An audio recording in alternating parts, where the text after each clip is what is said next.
बिस्मिल्लाहिर्रहमानिर्रहीम। अस्सलामु अलैकुम वरहमतुल्लाहि वबरकातुहू।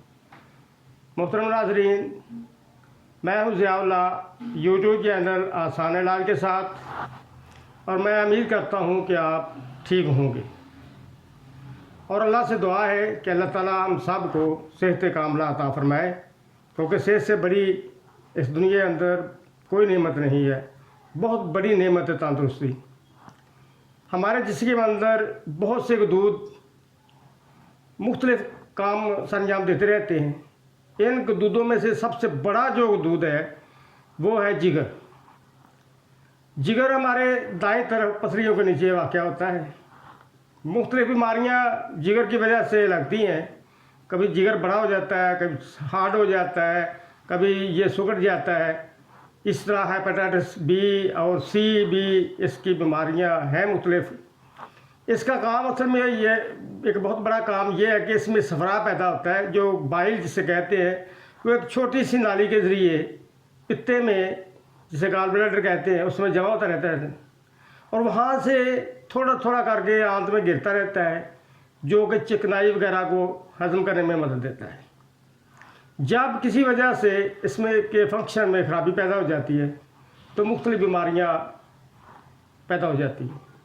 क्योंकि ये बहुत बड़ा स्टोर रूम भी है, चीज़ों को अपने अंदर जमा करता है। जो भी हम खाते हैं, कुछ चीज़ें तो डायरेक्ट जिगर में चली जाती हैं, जैसे शहद हो गया या कोई इस तरह की वो चीज़ें जो हज़म हुए बगैर डायरेक्ट शहद वगैरह की जैसी चीज़ें हमारे जिगर में चली जाती हैं। और वहाँ पे मुख्तलिफ़ किस्म के केमिकल रिएक्शन होते रहते हैं, और इस तरह ये हमारे जिस्म में एक बहुत अहम किरदार अदा करता है।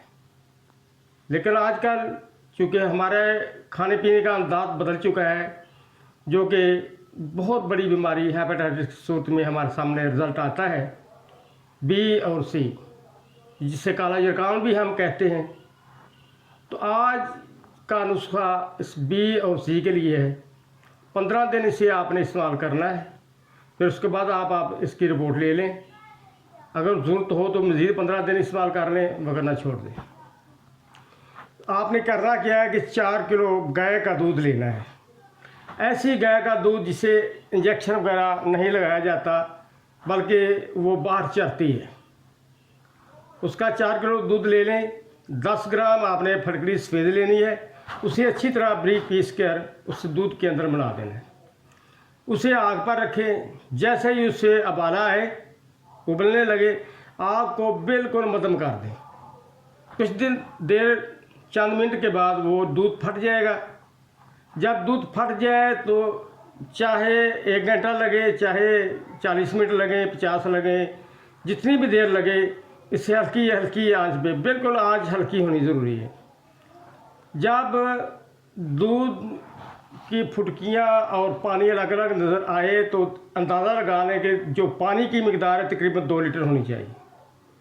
जब 2 लीटर रह जाए तो आप उसे इख्तियार के साथ किसी कपड़े से पुन लें और एक बोतल में डाल के आप महफूज कर लें। ये आपकी दवाई तैयार होगी। आपने इसे इस्तेमाल ऐसे करना है कि आधा कप, छोटा जो आम कप चाय वाला होता है, सुबह नहार मुँह पी लें, आधा कप शाम को पी लें। 15 दिन के बाद आप अपनी रिपोर्ट कराएं। इंशाअल्लाह 80% यकीन है कि रिपोर्ट नेगेटिव होगी। अगर कसर रह जाए तो 15 दिन मज़ीद आप इस्तेमाल करें। इसके लिए परहेज़ बहुत ज़रूरी है।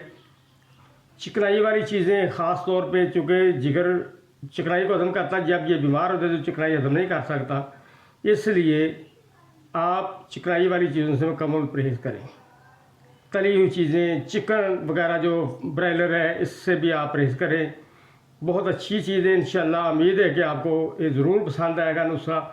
अगर तकलीफ़ है तो इसे बनाएं, लेकिन गाय का दूध ऐसी का लेना जो बाहर चरती हो और उसे इंजेक्शन वगैरह ना लगा के उसका दूध धोया जाए।